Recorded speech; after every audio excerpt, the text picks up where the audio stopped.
Dynaamiset lankut. Dynaamiset lankut ovat loistava liike kehittämään ratsastajan keskivartalon hallintaa sekä lavan alueen lihaskuntoa.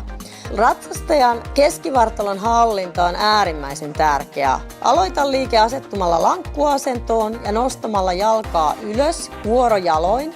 Tee liike mahdollisimman hallitusti, säilyttäen keskivartalon asento. Sen jälkeen voit lähteä laskemaan dynaamisesti polvia kohti alustaa vuorojaloin, edelleen säilyttäen keskivartalon hallinta. Tee pienet liikeradat, jotta keskivartalon hallinta säilyy.